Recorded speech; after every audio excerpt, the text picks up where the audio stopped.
So a company which is being significantly influenced by another company is called associate company. My influenced company, not influencing company. Influenced company. A company which is being significantly influenced by another company is called associate company. If PQR Limited significantly influences ABC Limited, then ABC Limited is an associate of PQR. Is an associate company of PQR Limited. That is what the point. PQR is not associate. PQR is not associate. Influencing company is not associate. Influenced company is an associate. Investee company. Influencing company is called investor company. Okay, right. So influenced, significantly influenced. If PQR Limited significantly influences ABC Limited, then ABC Limited is the associate company. Influenced company is associate company, not influencing company. This is what the point. First point. Next, the second question comes is, sir, what is meant by significant influence?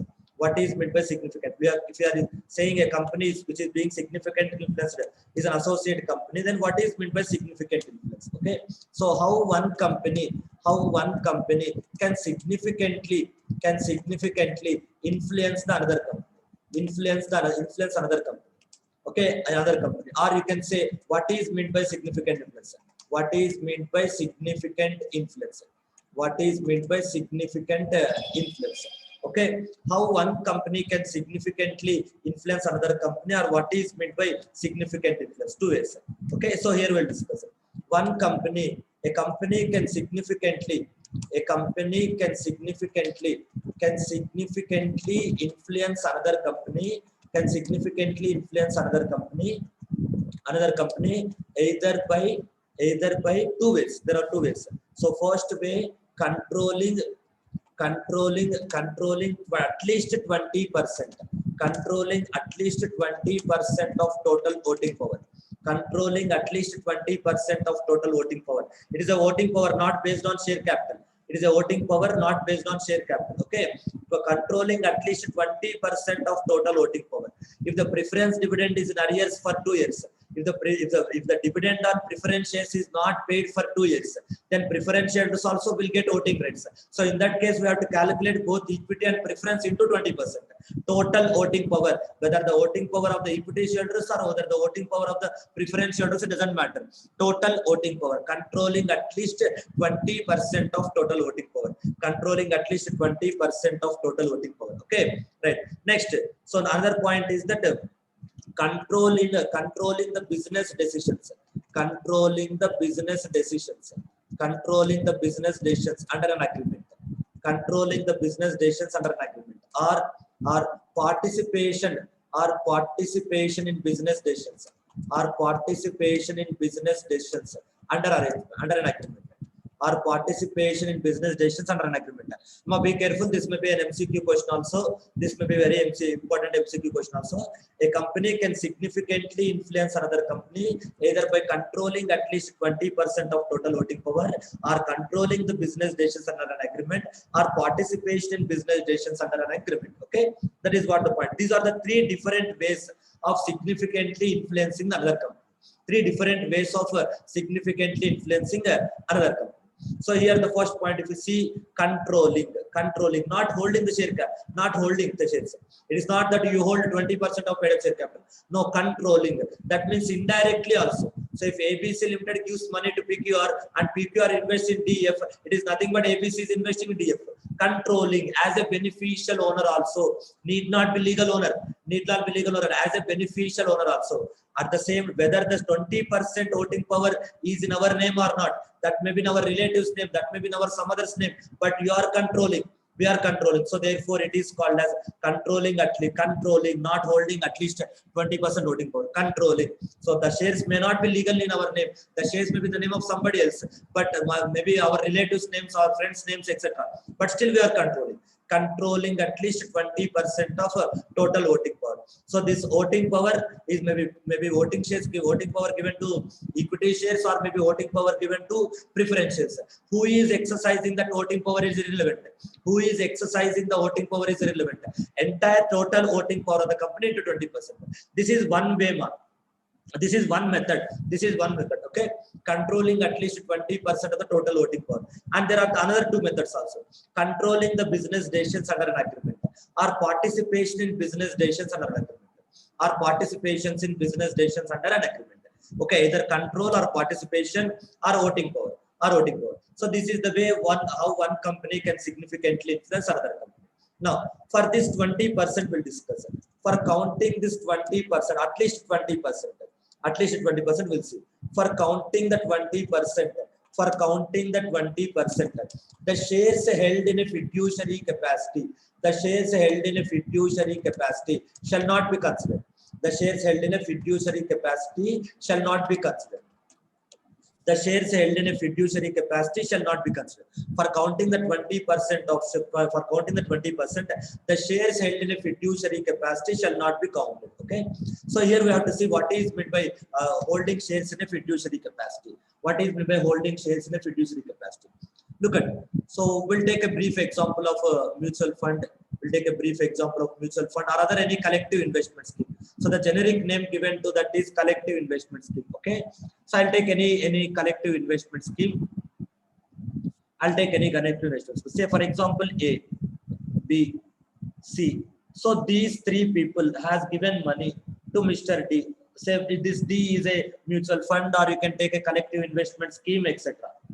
Mutual fund or collective investment scheme or any other collective investment scheme.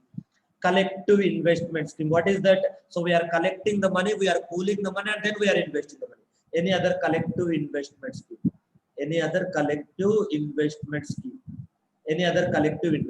Okay. So any other collective investment scheme, right? This is the point. So D. Now if B contributes some money and A contributes some money, B contributes some money, and C contributes some money, and the D has invested in one company called as PQR Limited, and D has invested in one company called as, say it is a DEF Limited. Take it as a DEF Limited. Rather than D, I'll take it as a DEF Limited. DEF Limited. Okay, right. So now this PQR Limited has 100 crores capital. Out of that, this 21 crores, they have invested 21 crores. Out of this 100 crores PQR's capital, they have invested 20 crores. That means this 20% is there. But DEF Limited is holding shares in PQR Limited, 20% shares, not for his benefit, but for the benefit of A and B. So fiduciary capacity. DEF invested in PQR in a fiduciary capacity. DEF invested in PQR in a fiduciary capacity, not on his own account. Fiduciary capacity or trustworthy position. A, B, and C trusted the DEF Limited. Accordingly, they put the money in the hands of DEF Limited. So therefore, since the DEF Limited is acting in a trustworthy position, it is called the fiduciary capacity. Now we cannot say that PQR is an associate of DEF. Now we cannot say that PQR is an associate of DEF, because even though DEF is holding 20% of PQR, we cannot say that DEF is significantly influencing the PQR. The reason is very simple. Even though they hold 20% votes, in the general meeting they have to vote. If any representative of DEF Limited attends the general meetings of PQR Limited, if any representative of DEF Limited attends the general meeting of PQR Limited, he has to vote three different ways. Like A, B, C. So A may instruct DEF Limited to vote in favor of the meeting, or B may insert in favor, and C may go against. Or C may go in favor, and B may go against. This is the possible thing. So anything can be possible. So therefore, this is what the problem. So that means even though DEF Limited is having 20% shares, it does not have freedom regarding how to vote. It is under the hands of ABC. That means 20% is not in the control of A and B. Only legally 20% shares are in the name of DEF Limited. Legally the shares are 20% of the shares are in the name of DEF Limited. But DEF Limited is not controlling. Indirectly, who is controlling? ABC are controlling. So therefore, you cannot say that DEF Limited is an associate. PQR Limited is an associate of DEF Limited. That is what the point. Okay. So for counting the 20% of the share, the shares held in a fiduciary capacity shall not be exercised. This is first point. We have to remember here. And another point. This is first point we have to remember here. Next, another point. So here one more point is there regarding this. Right. So take this example. We will convert the same example. We'll convert the same example into different things. So we'll convert the same example. I'll make slight modifications to the same example. I'll make slight modifications to the same example. Okay. Right.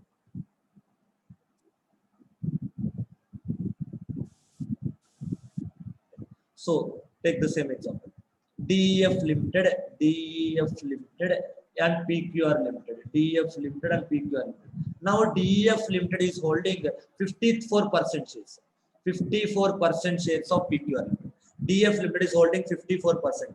Here we are talking about at least 20%, not maximum 20%, not up to 20%. At least means minimum. At least means minimum, not maximum. At least means minimum, not maximum. So therefore, anything 24. So this 54% is also 20%.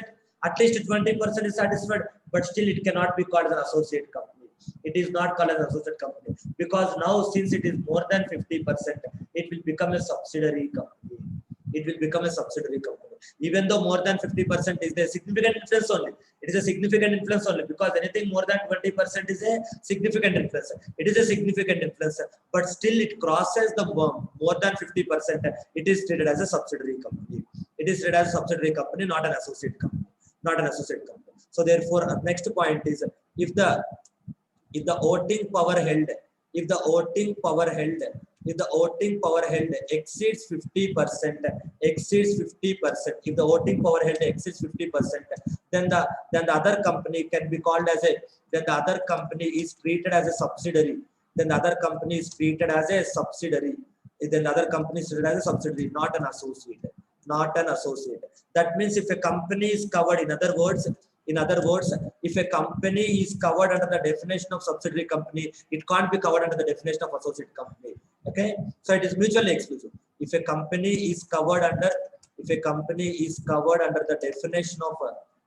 definition of subsidiary company, it cannot again be, it cannot be covered in associate company. It cannot be covered in associate company. So this is what the point. Okay, for counting the 20%, the shares held in a fiduciary capacity shall not be considered. If the voting power exceeds, held exceeds 50%. If it exceeds 50%, no doubt it is a significant influence only, because at least 20% voting power will give significant influence. So no doubt it is a significant influence. But still it is already covered under the definition of subsidiary company. Now it may not be appropriate to cover under the definition of a holding company. Sorry, associate company. Okay, ma? Right. So these are the two aspects we need to remember while discussing this 20% voting power. Next, controlling the other two alternatives is controlling the business decisions under an agreement or participation in business decisions under an arrangement or participation in business decisions under an arrangement. These are the three ways. How one company can significantly influence the another company. Now, here one more point is there. So this is a normal company, associate company, no doubt about that. But there is another kind of company. That is called as a joint venture company. Joint venture is different, associate is different, no doubt about that. But what the Act says is that the provisions applicable to an associate company also applies to joint venture company. Am I be clear? Associate joint venture company is included in the definition of associate company, but it does not satisfy this definition. But it does not satisfy this concept. It may not be having 20%, etc. But still it is a joint venture. But still it is a associate company. We are treating joint venture company. That means we are making the provisions of the associate applicable to associate company applicable to the joint venture company. It doesn't mean that the joint venture company is also satisfied this definition. No. It is not, doesn't mean that the joint venture company has satisfied this definition. Even though joint venture company has not satisfied this definition, but still the government proposes to apply the same provisions equally to the associate company. Okay. So what next if your question comes, question number 3, if you write question number 3. Okay.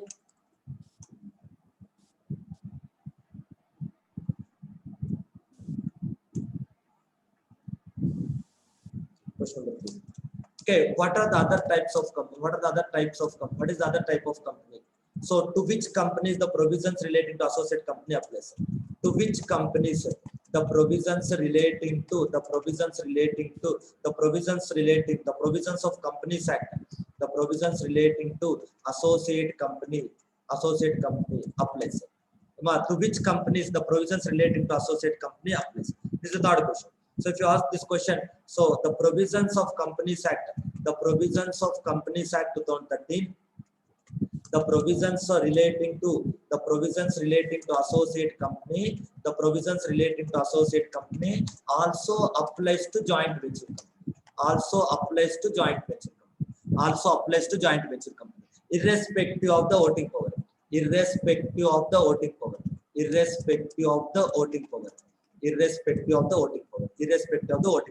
So look at this example. If say for example two companies are there, I'll take two companies. If I take two companies, one is PQR Limited, another one is ABC Limited. If I take two companies, PQR Limited and ABC Limited, and they both formed new company, joint venture company, okay, so this is a new company, joint venture company. In this PQR Limited is holding 85% shares, and ABC is holding 15% shares. Now we can say that a joint venture company will give some name, this DF Limited. Now we can say that ABC, DF is an associate of ABC. DF is an associate of ABC. DF is an associate of ABC. Even though 20% voting control is not there, even though because it's a joint venture company, we have a common control over this arrangement.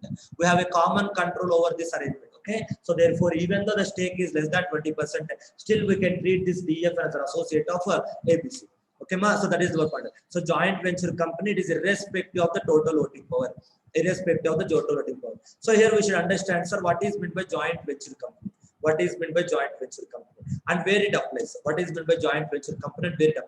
So the definition given in the Act. So as per the Companies Act, I'm just saying as per the Companies Act. In real life, the joint venture company, the joint venture has much wider scope than what is given in the Companies Act. Okay, so according as per the provisions of for the purpose of Companies Act 2013,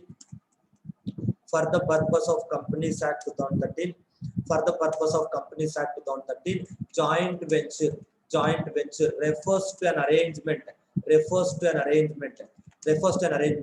which is controlled by the parties to the arrangement,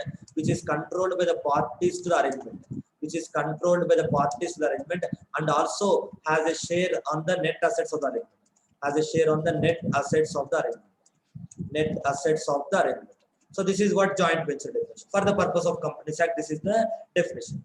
Normally, joint venture is seen as an alternative to the mergers and acquisitions. So to overcome some of the drawbacks of the mergers and acquisitions, this joint ventures has arisen. Now, because we are living in a globalized world, so foreign companies need the support of Indian companies network. So why the Google and Facebook is running after the Reliance? Maybe because of the Reliance database with the Reliance network in India. Okay, they may be having good technology, they may be having good research and development, etc. And they want the Indian companies network. And Indian companies want the foreign companies technology. So therefore, both will be merged. So if we do mergers and acquisitions, what may happen is that the amalgamating company shareholders or the amalgamating company management may lose control over the amalgamated company. May not have same control in the amalgamated company.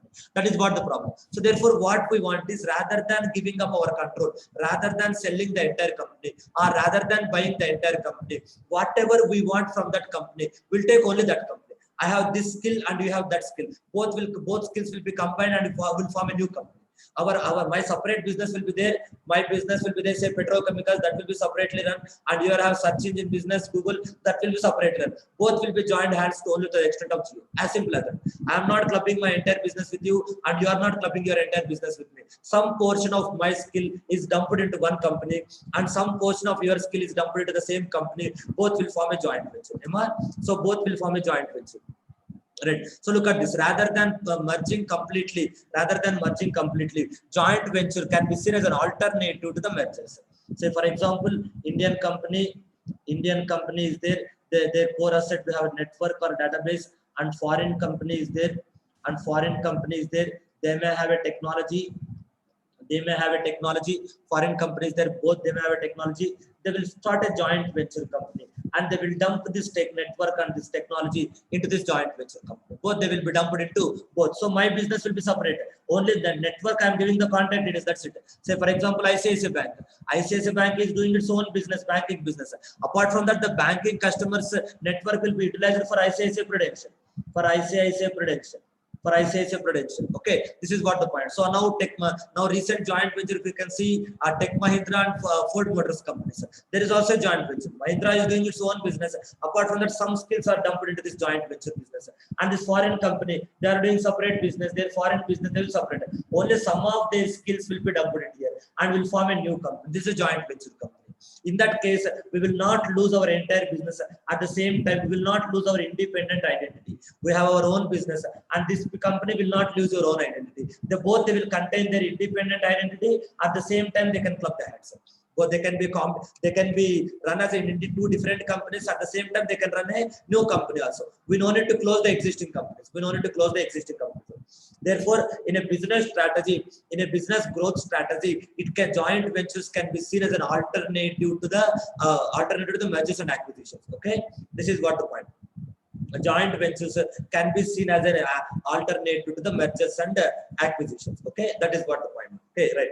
So therefore, joint ventures are seen as an alternative to the mergers and acquisitions. Next, we'll see where the provisions relating to joint venture is applied.